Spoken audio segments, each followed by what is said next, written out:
Géopolis Télévision, dans les profondeurs de l'économie africaine. Tout de suite,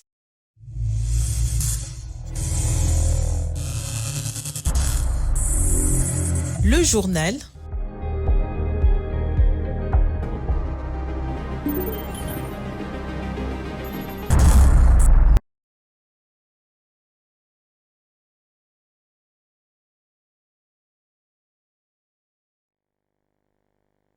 Ce journal vous est présenté par Fonds des promotions de l'industrie. Votre partenaire privilégié pour la réussite de vos projets.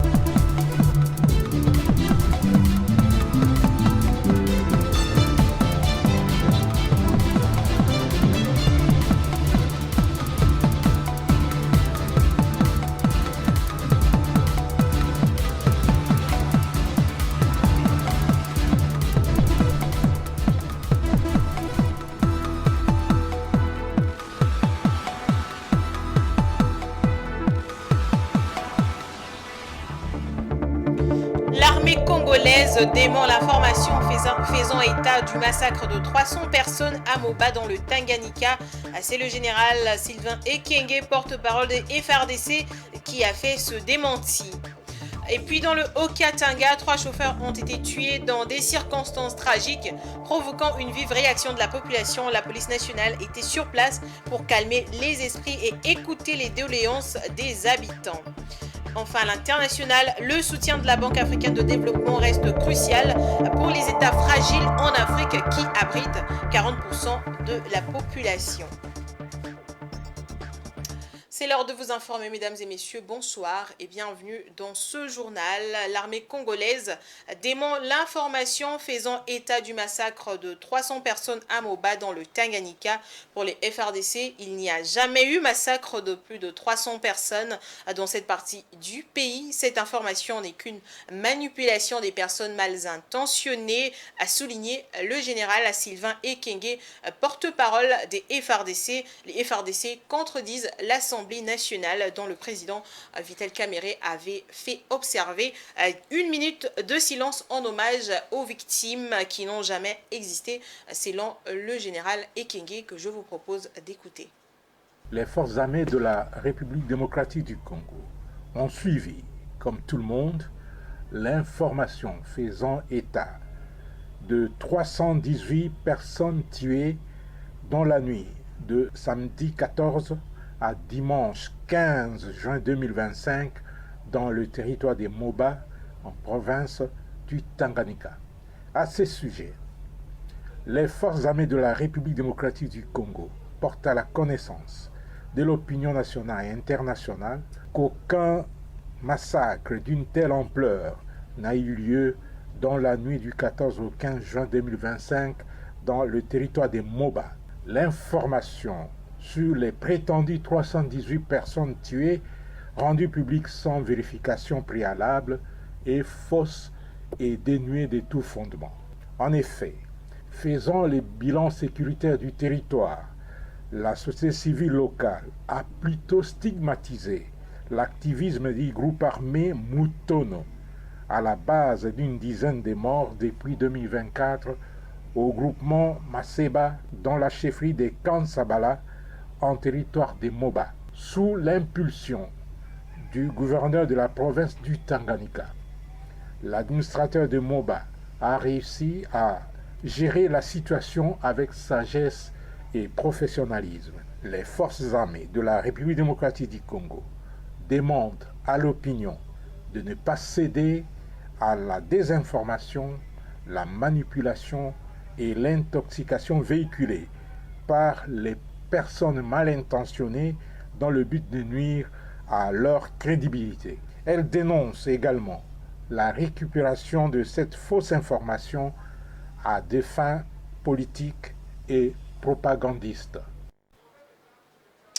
Nouvellement créé à l'Assemblée nationale, le réseau des parlementaires pour les objectifs de développement durable a présenté ce lundi 16 juin à Kinshasa son bureau à la chef du gouvernement. Ensemble, les deux partis ont réaffirmé leur volonté commune d'accélérer la mise en œuvre des ODD en RDC.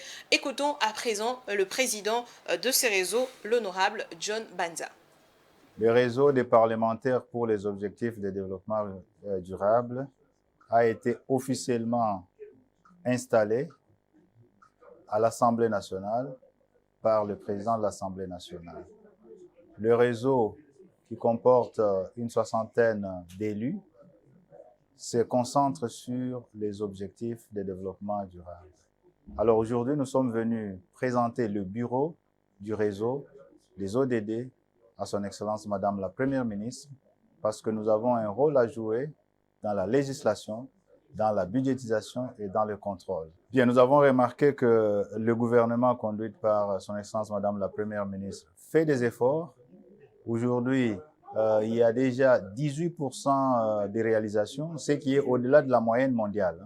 La moyenne mondiale est autour de 15%, donc nous sommes à 18%, c'est déjà une bonne chose. Mais ensemble, avec la mutation vers les budgets programmes, ensemble avec le concours des parlementaires, je crois que nous pouvons aller au-delà de ce chiffre qui est là aujourd'hui. Parce qu'on compte mettre en place, c'est que les engagements pris dans le cadre des ODD soient matérialisés. Et aujourd'hui, le gouvernement de la République est en train de le faire.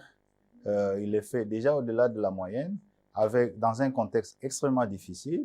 Et nous, notre rôle, c'est de voir au niveau du Parlement, former les collègues, nous former pour que nous soyons outillés et que nous ayons une assemblée qui est sensible aux objectifs de développement durable. Et ce même lundi, à la primature, la première ministre Judith Suminwa-Tuluka a accordé une audience à un groupe de députés nationaux issus de la province du Tanganyika, mené par le député John Banza Lunda, président du caucus des élus de cette province. La délégation est venue lui exposer les principales préoccupations de leur circonscription à l'entame des vacances parlementaires. Dans Momat. Y a-t-il eu 318 morts à Moba dans les Tanganyika? La question circule et alarme. Mais selon les députés nationaux de cette province, il s'agit d'un chiffre cumulé sur 4 années de violence. C'est ce qu'a précisé le caucus des élus du Tanganyika, reçu ce lundi en audience par la première ministre Judith Suminwa. Conduit par les députés John Banza Lunda, les parlementaires ont exposé la gravité de la situation sécuritaire dans leur territoire, notamment dans celui de Moba, où les affrontements récurrents ont endeuillé des centaines de familles. Il s'agit d'un chiffre cumulé des atrocités connues par la population depuis bientôt 4 ans. Et donc l'essentiel, c'est l'urgence qu'il y a de trouver des solutions pour la paix définitive dans notre province. À l'insécurité s'ajoutent des inondations destructrices, routes impraticables, ports des Kalemi et des Moba endommagés, cités inondées. Les dégâts sont énormes et freinent le développement local. La deuxième question concerne les infrastructures qui ont été détruites par les différentes pluies diluviennes. La réhabilitation du port de Kalemi, du boulevard Lumumba, le port de Moba, de Muliro, la ville de Kabalo, la ville de Kongolo, et bien beaucoup d'autres problèmes. Autre dossier brûlant, celui de Filtisaf, ancienne société textile, aujourd'hui plongée dans l'impasse. Les députés dénoncent un flou juridique autour des droits des anciens travailleurs et de l'État. Mais sur le plan social, il a été question du problème de l'ancienne société Filtisaf, où les intérêts des anciens travailleurs sont en jeu, les intérêts de l'État aussi, et il y a un cafouillage total. Nous avons donné le point de vue de notre caucus et nous avons vu la Première ministre très déterminée à trouver une solution le plus rapidement possible. Cette audience sollicitée en marge des vacances parlementaires visait à faire le point avant que les élus ne regagnent leur base. Et dans la province du Haut-Katanga, 3 chauffeurs de mototaxi ont été tués dans des circonstances tragiques, provoquant une vive réaction de la population. 3 présumés malfaiteurs ont été lynchés sur place. En réponse, la police nationale congolaise a interpellé 4 suspects et renforcé sa présence dans les quartiers touchés. Le commissaire provincial Blaise Kilimbalimba est descendu sur terrain pour calmer les esprits et écouter les doléances de la population. Suivez. Une nuit sanglante à Kampemba. 3 chauffeurs de taxi-moto ont été assassinés dans la nuit du lundi 16 au mardi 17 juin 2025 dans cette commune de la ville de Lubumbashi. Quelques heures plus tard, 4 suspects ont été interpellés par la police nationale congolaise. Selon les premiers éléments recueillis sur place, un groupe de malfrats aurait provoqué des habitants lors d'une veillée mortuaire. En colère, la population a réagi violemment et a lynché 3 individus soupçonnés d'appartenir au gang. Ils ont été brûlés vifs. Alerté par une tentative de manifestation de jeunes, le commissaire provincial de la police du Haut-Katanga, Blaise Kilimbalimba, s'est rendu sur place pour calmer les esprits et écouter les habitants. Notre méthode de travail veut à ce que nous puissions être sur le terrain. Nous allons à la rencontre de la population pour comprendre les réalités. Nous avons déjà positionné des jeeps dans le point chaud du quartier Golf pour des interventions rapides. Ici, en Kampemba, nous renforçons aussi notre présence. Un numéro d'alerte sera mis à disposition pour signaler tout mouvement suspect.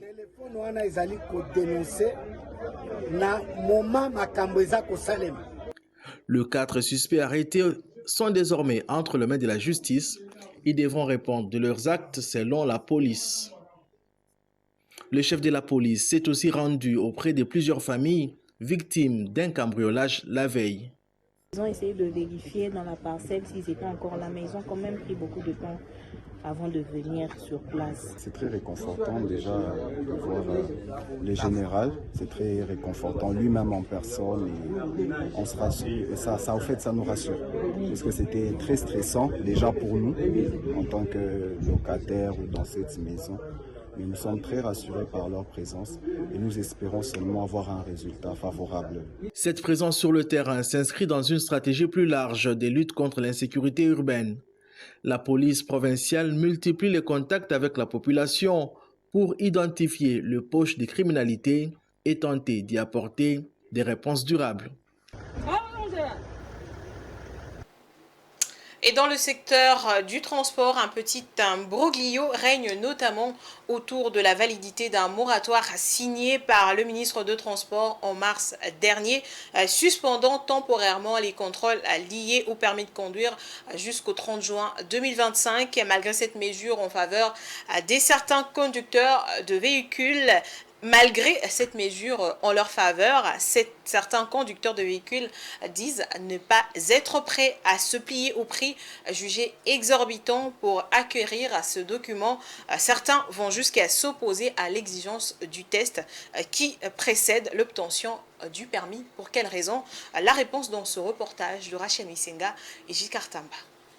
L'objectif étant de permettre à toute personne âgée de 18 ans et plus d'obtenir son permis dans les respects de la réglementation sans risquer des sanctions pendant cette période transitoire. Les gouvernements entendent ainsi faciliter la régulation de conducteurs souvent freinés par des démarches administratives complexes ou un manque d'informations. Mais sur terrain, les conducteurs de véhicules pour la plupart se disent ne pas être prêts à faire ces démarches, se plaignant du prix exorbitant exigé. Non, on a permis de conduire. Permis de conduire, on a un yakala. Na minute on a permis de conduire parce que permis de conduire na minute poto zwangoto banda utambula nango. Ba osenga biso $90. Na ba test eza nango problème mais $90 wana kaka nde. Yango mona biso ba chauffeur tozo se déranger pour na yango. Il fait batira biso mo mbongo moko ya bien ezake to ke biso nyoso tozu ba permis to tambula mais en dehors du prix exorbitant, certains se plaignent même du texte exigé. Première des choses. Deuxième des choses, là, on a chauffeur. Mais on a été colté, on a chauffeur et un serveur. Si on a pas de faut comprendre. Mais on a Selon les ministères de Transport, ces moratoires référencés s'inscrivent dans une stratégie d'assainissement du secteur routier. Ils visent à garantir que seul le permis délivré par les structures officielles soit connu. Les communiqués signés par le vice-premier ministre Jean-Pierre Mbemba Gombo insistent que seuls les sites de la Commission nationale des délivrances des permis de conduire sont habilités à enregistrer et délivrer ces documents. La population est ainsi appelée à éviter les circuits informels, souvent à l'origine de faux documents.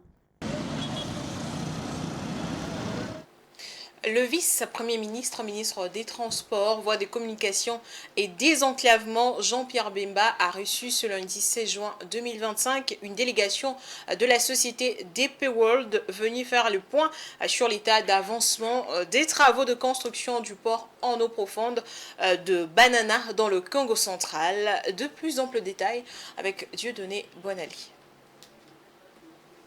Les travaux de construction du premier port en eau profonde de la République démocratique du Congo avancent sans désemparer. Le vice-premier ministre, ministre des Transports, Voies des Communications et Désenclavement, Jean-Pierre Mbemba a reçu lundi 16 juin 2025 une délégation de la société DP World venue faire les points sur l'état d'avancement des travaux de construction du port en eau profonde de Banana situé au Congo central. Cette séance de travail s'est déroulée en présence de plusieurs hauts responsables de DP World Afrique, dont M. Mohamed Akogé, CEO et directeur général Afrique subsaharienne, ainsi que M. Tariq El Farouki, ci-devant directeur général de DP World RDC. Lors de cette réunion, il a été confirmé que la première phase des travaux, notamment les dragages initial, a été réalisée avec succès. Il a été également précisé que le port sera livré dans un délai de 18 à 20 mois. Nous avons eu l'honneur d'être reçus par son Excellence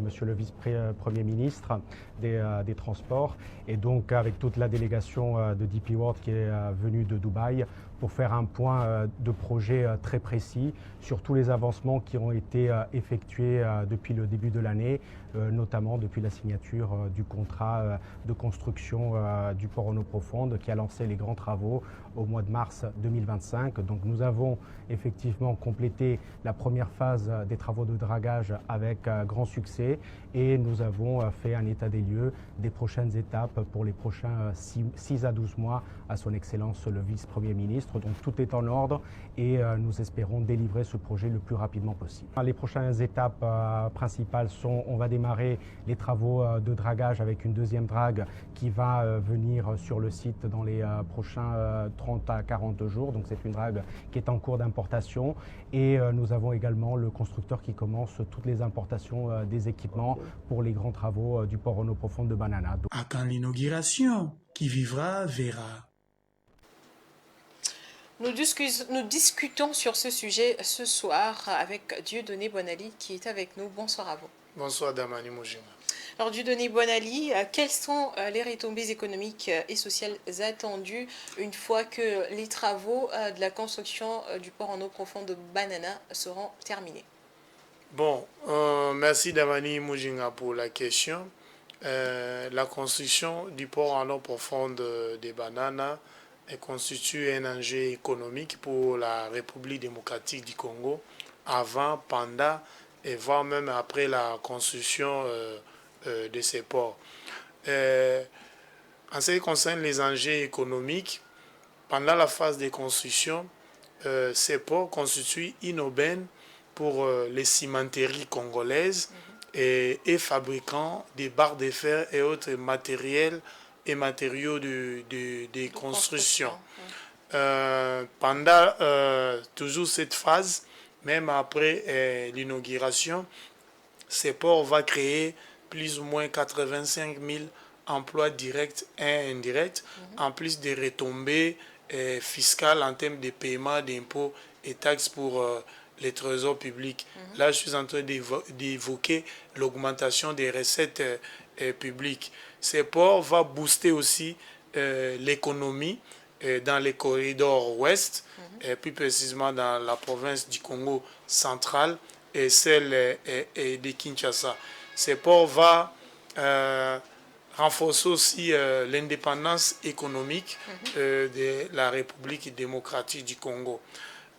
parmi les autres avantages attendus de ces ports, il y a aussi la réduction de la dépendance économique de Kinshasa vis-à-vis des ports de Pointe-Noire au Congo-Brazzaville, d'Issou et Luanda en Angola. Voilà un peu résumé quelques avantages sur le plan économique. Mais Dieudonné Bonali, le gouvernement a réussi à délocaliser la base militaire et autres sociétés opérant à Banana pour agrandir notamment l'espace concédé, mais il reste encore de nombreux défis à relever autour du futur. Pouvons-nous savoir quels sont ces différents défis? Vous avez raison, Damani Moshinga. La construction de ces ports est très attendue. Longtemps annoncé depuis 2011, la pose de la première pierre a eu effectivement en 2022, le 31 janvier, par le président de la République. 3 ans après, ces ports se fait toujours attendre. Heureusement, le constructeur, qui est DP World, vient de confirmer l'achèvement de la première phase qui consistait à draguer l'espace continental de la République démocratique du Congo.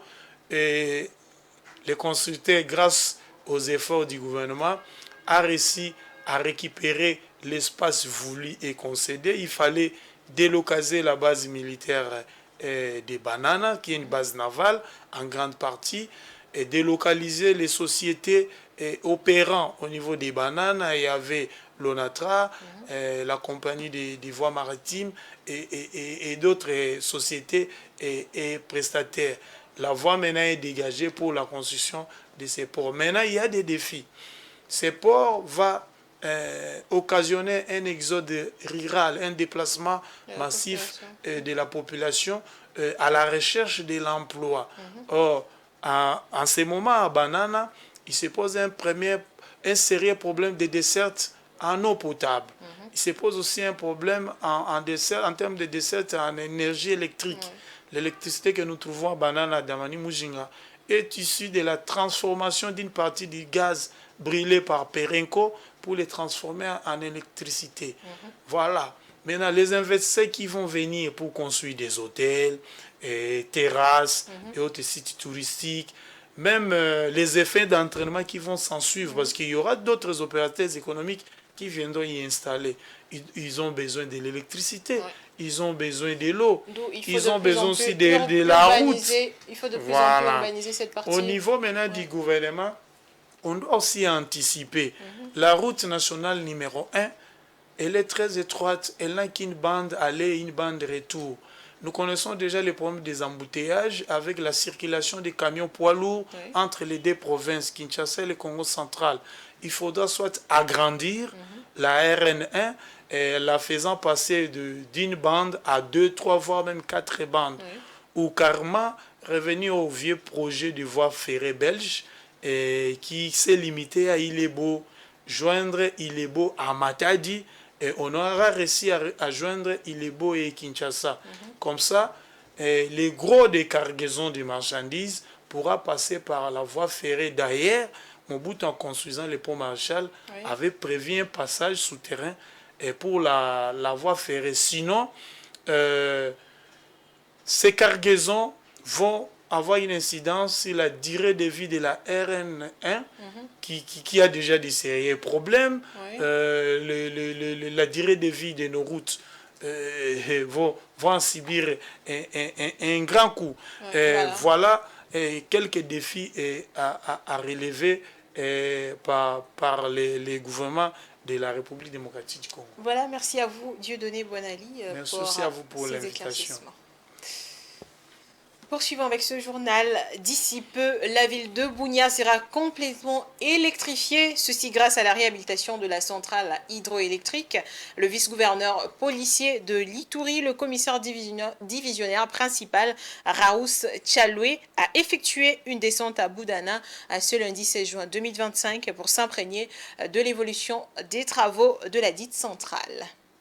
Bon pied, bon œil, la province de l'Ituri se développe sous la bonne gouvernance du lieutenant général Luboya Kashama Johnny, matérialisant ainsi l'aéropage du chef de l'État Félix Tshisekedi Tshilombo. Après plus de 30 ans, la centrale hydroélectrique de Boudana est en train de faire peau neuve. Désormais, la capacité de production d'énergie passe de 1,5 MW à 7 MW grâce à la réhabilitation des 2 turbines par l'entreprise GreenTech Energy sous l'auspice du gouvernement congolais. Le vice-gouverneur policier a effectué une visite d'inspection pour se rendre compte de l'état d'avancement des travaux. Quand je suis venu ici pour la première fois, j'avais peur qu'un jour Bunia va tomber dans les noirs. Mais aujourd'hui, à ma deuxième visite, là je suis maintenant satisfait que Bunia ne sera jamais dans les noirs. Au contraire, on est en train d'aller aux étapes pour que tout Bunia soit vraiment à 100% sans délestage. À ce stade, 80% des travaux sont réalisés, de quoi réjouir le vice-président de l'Assemblée provinciale, l'honorable Masumbuko Andabaï. Tout ce que nous avons trouvé ici nous rassure que d'ici 2 ou 3 mois, la ville de Bunia sera éclairée et il n'y aura plus de coupures de courant. Dans l'élan impressionnant du développement de la province de l'Ituri, l'entreprise GreenTech s'emploie à alimenter tous les 24 quartiers de la capitale provinciale, a dit son directeur, M. Moulimimoa Dieudonné. Là où il y a l'électricité, il y a le développement, il y a l'électricité, il y a l'eau, il y a la route. Et nous sommes en train de participer aussi au développement de la province. Sans courant, il n'y a pas de développement. Notons que c'est depuis près d'une année que les travaux de réhabilitation de la centrale hydroélectrique de Boudana avaient débuté sous l'œil vigilant des autorités provinciales qui militent au quotidien pour le bien-être de la population iturienne. Kinshasa amorce-t-elle enfin le recul de la variole du singe?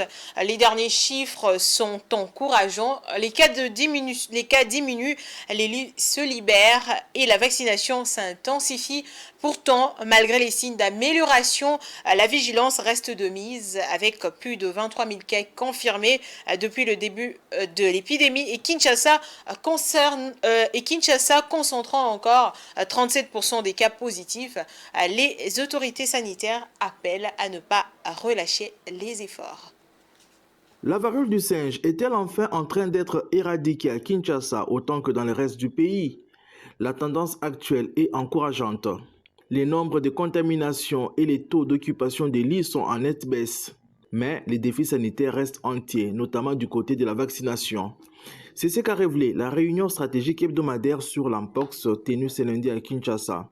Les autorités sanitaires notent une amélioration de la situation épidémiologique, mais insistent sur la nécessité de maintenir une vigilance active.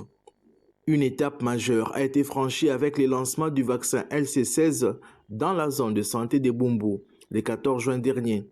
Cette campagne vient renforcer les efforts déjà en cours pour endiguer la maladie. Et à la semaine 23, on a noté une tendance générale qui est à la baisse des cas de notification de Mpox sur l'ensemble du pays. Parce que pour cette semaine 23, on a enregistré 599 cas, ce qui est une baisse comparativement à la semaine 22, où on était à plus de 700 cas. Et on a vu aussi que cette tendance à la baisse se voit aussi au niveau des laboratoires. Et cette tendance à la baisse aussi s'est fait remarquer aussi au niveau de la prise en charge des cas, la prise en charge médicale. Au niveau des centres de traitement Mpox, le taux d'occupation de lits est en train aussi de diminuer. Bien sûr, quelques défis persistent évidemment, c'est continuer avec la vaccination. À ce jour, près de 600 000 personnes ont été vaccinées. 599 nouveaux cas suspects ont été investigués cette semaine, dont 270 confirmés. Depuis le début de l'épidémie, le pays compte plus de 23 000 cas confirmés, avec un taux de positivité global de 33%. La ville de Kinshasa concentre 37% des cas positifs, un taux particulièrement préoccupant. 17 juin, la journée mondiale de lutte contre la désertification et la sécheresse, une occasion cruciale pour sensibiliser le public aux défis environnementaux pressants qui touchent des millions de personnes à travers le monde. Cette journée appelle à l'action collective pour promouvoir des solutions durables. Suivez. Chaque année, le 17 juin, le monde célèbre la journée mondiale de lutte contre la désertification et la sécheresse. Cet événement vise à sensibiliser le public aux enjeux liés à la dégradation des terres, un phénomène qui touche des millions de personnes à travers le globe. Les impacts les plus visibles se manifestent au niveau de l'environnement. Les arbres, de manière générale, ont un impact positif dans chaque environnement parce que ça constitue un élément majeur dans la façon dont il nous donne de l'oxygène bio, de l'air frais et surtout de l'ombrage. La sécheresse, c'est par rapport à la carence d'eau que on peut constater sur un sol ou même dans l'atmosphère. Et généralement, ce sont des périodes de la saison sèche qui vous donnent des journées de sécheresse comme ça. Pour faire face à ces défis, il est essentiel d'adopter des solutions durables. Parmi celles-ci, l'agriculture régénérative peut jouer un rôle clé en restaurant les terres dégradées. Parce que l'effet d'abord est naturel. Pendant la saison sèche, les arbres ont tendance de céder les feuilles parce que l'arbre ne sera pas alimenté et les feuilles et les branches. Alors là, le peu de quantité donc l'arbre qui se trouve dans le sol, que l'arbre va consommer ou va utiliser pour se maintenir en vie pendant la saison sèche, alors là, il n'y a pas quand même autre miracle à faire. Il faut seulement attendre à ce que cette période-là passe pour bien le gérer, c'est-à-dire qu'il faudrait bien protéger son sol avec un couvert végétal parce que l'arbre ne saura pas quand même s'échapper à la sécheresse de la saison. Mais au moins quand vous avez un couvert végétal qui sera aussi séché, pendant un moment, ça peut résister, à moins que vous vous retrouvez en face d'une forêt sempervirente. La journée mondiale de lutte contre la désertification et la sécheresse nous rappelle l'importance de notre rôle dans la protection de la planète afin de préserver l'équilibre entre l'être humain et la nature. En sport, le comité de normalisation de la Fédération congolaise de football association a fixé la clôture des playoffs de la Linafoot Ligue 1 au plus tard le 26 juin 2025. Dans la suite de cette annonce, les playoffs de la Ligue 2 sont définitivement arrêtés. Blaise Kouzola. Le comité de normalisation de la Fédération congolaise de football association a pris la décision d'arrêter les playoffs du championnat national au 26 juin. Cette dernière a été prise ce lundi 16 juin dans une correspondance adressée à la Ligue nationale de football et communiquée aux équipes. C'est la confirmation que l'opinion publique nationale attendait, bien que d'aucuns les pressentaient déjà depuis quelque temps. Le CONOR a demandé à la Linafoot de programmer les derniers matchs de façon à ce que toutes les équipes jouent le même nombre de matchs à cette date, alors que cette dernière avait programmé des rencontres jusqu'au mois de juillet. Mais malheureusement, la saison sportive en République démocratique du Congo s'arrête au 30 juin de chaque année. C'est un vrai casse-tête pour la Linafoot qui a publié un nouveau calendrier alignant des matchs à un rythme infernal, bien que le tout ne se joueront pas. Par ailleurs, le play-off de la Ligue 2 se sont arrêtés également alors que quelques matchs se sont disputés. À ces sujets, la FECOFA dit trouver des solutions pour repenser cette compétition pour les prochaines saisons. On revient, la passe à Linda Mtangué qui prend la bonne position et fixe les gardiens.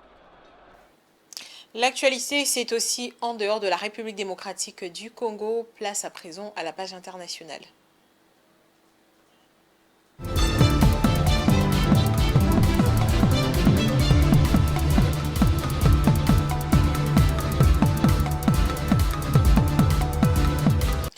Le groupe d'action financière a officiellement retiré le Mali de sa liste grise, saluant les progrès réalisés par le pays en matière de lutte contre le blanchiment de capitaux et le financement du terrorisme. Cette décision intervient après 4 années de réformes soutenues. Le retrait marque une étape majeure pour le Mali dans le renforcement de la transparence financière et de la coopération internationale.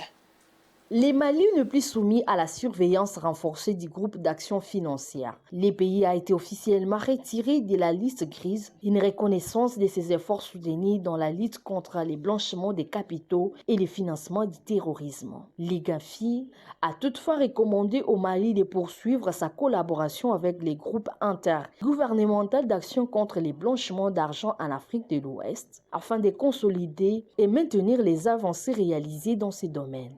Après 4 ans de surveillance renforcée, l'IGAFI a salué les progrès significatifs du Mali dans la lutte contre les blanchiments des capitaux et le financement du terrorisme. Depuis 2021, le pays a déployé un vaste programme de réformes, incluant 27 actions correctives, la rédaction de 10 rapports d'évaluation et l'accueil d'une mission d'inspection internationale à Bamako en avril 2025. La sortie du Mali de la liste grise du GAFI pourrait relancer son attractivité économique. L'inscription sur cette liste avait contribué à freiner le flux d'investissements directs étrangers. En 2024, le pays a attiré 312 millions de dollars contre 384 millions en 2020 selon les FMI. Les autorités maliennes misent désormais sur cette évolution pour restaurer la confiance des investisseurs et stimuler la reprise économique. Et puis, le développement économique de l'Afrique est freiné par la fragilité de certains de ses États membres qui abritent 40% de la population et représentent près de 30% du PIB du continent, alors que le continent s'efforce de parvenir à une croissance durable et à la stabilité. La Banque africaine de développement joue un rôle crucial en soutenant les États fragiles et les pays touchés par un conflit avec plus de 200 millions de personnes vivant dans des États fragiles. Le soutien ciblé de la BAD à ces pays reste crucial. Alors que l'Afrique continue de naviguer dans les complexités du développement économique, de la sécurité et de la gouvernance, les États fragiles et les pays touchés par des conflits sont confrontés à des défis uniques qui menacent leur stabilité et leur développement économique. Selon la Banque africaine de développement, environ 40% de la population africaine vit dans des États fragiles qui représentent près de 30% du PIB du continent. Consciente du besoin crucial d'un soutien ciblé, la BAD s'engage à relever les défis multiformes auxquels ces pays sont confrontés, s'efforçant de transformer les paysages économiques des États fragiles grâce à une stratégie audacieuse et multidimensionnelle. La BAD a mobilisé environ 4,7 milliards de dollars par les biais de sa facilité d'appui à la transition pour stimuler la croissance dans plus de 20 pays. Elle a notamment stimulé le développement des infrastructures avec notamment un engagement de 88,2 millions de dollars pour le développement routier et la facilitation des transports au Libéria et en Sierra Leone, et soutenir le développement du secteur privé par l'entrepreneuriat et l'innovation. La banque inaugure une nouvelle ère de résilience économique, de création d'emplois et de stabilité en Afrique. Selon les rapports sur le développement durable en Afrique 2024 du PNUD, la proportion de la population vivant sous les seuils de pauvreté est passée de 33,3% en 2013 à 38% en 2023, loin de l'objectif de 23% fixé par le calendrier 2063. Le soutien de la BAD aux États fragiles est crucial pour le développement de l'Afrique. Selon les experts, en privilégiant des initiatives ciblées, la BAD pourrait promouvoir le développement durable, la stabilité et la prospérité, créant ainsi une Afrique plus stable et plus prospère. Une autre façon de vous informer, mesdames et messieurs, c'est avec la revue de presse, sélection et commentaires de Rachel Missinga.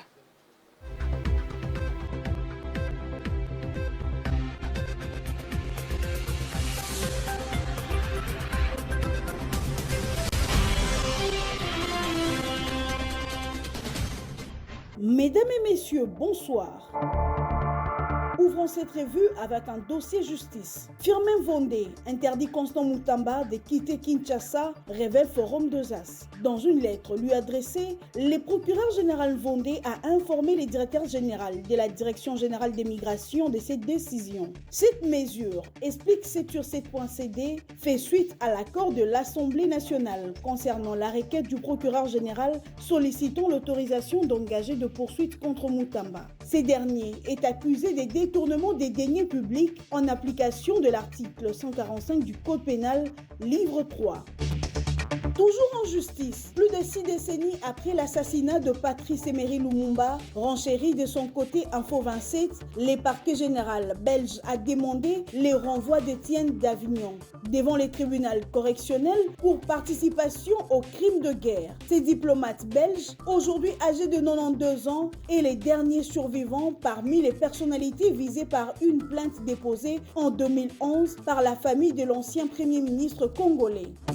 L'Institut de recherche en droits humains et l'association sans but lucratif Justicia ont appelé hier lundi dans un communiqué parvenu à l'actualité.cd les gouvernements congolais à se désolidariser publiquement avec le propos du VPM en charge des transports Jean-Pierre Mbemba Gombo. Celui-ci rappelle ces médias en ligne avait parlé de l'implication de certains acteurs politiques dont Joseph Kabila, Moïse Katumbi et certains prélats catholiques qui seraient d'après lui dans un complot contre le chef de l'État. L'IGF accuse la Senpo et les CC des détournements de plus de 10 millions de dollars. Selon les conclusions du document consulté par le phare, plus de 45% de fonds, soit 25,06 millions de dollars américains, font l'objet d'irrégularités qualifiées de graves, dépenses non justifiées, primes indues, affectation dévoyée de leurs objectifs initiaux ainsi que de cas présumés de détournements.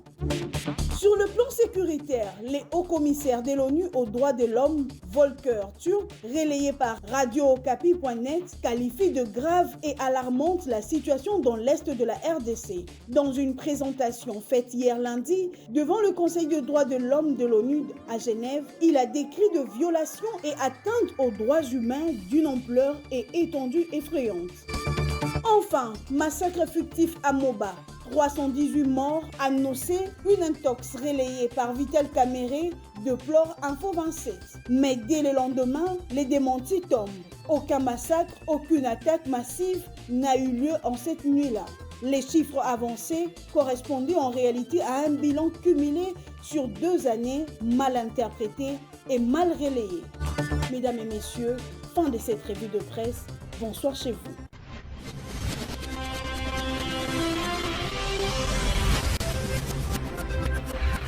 C'est ainsi que s'achève cette édition. Place au rappel des titres.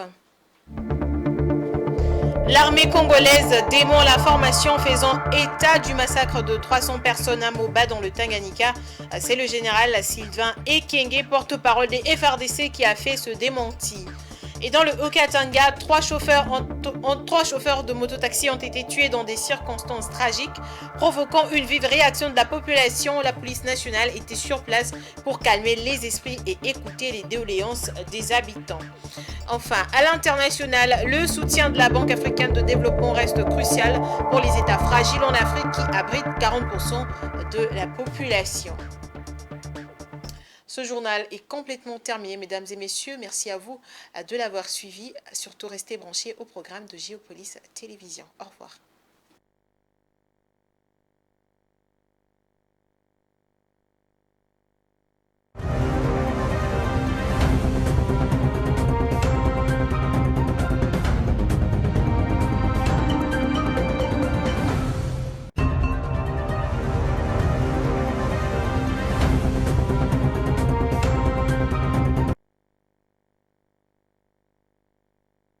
Ce journal vous a été présenté par Fonds des promotions de l'industrie.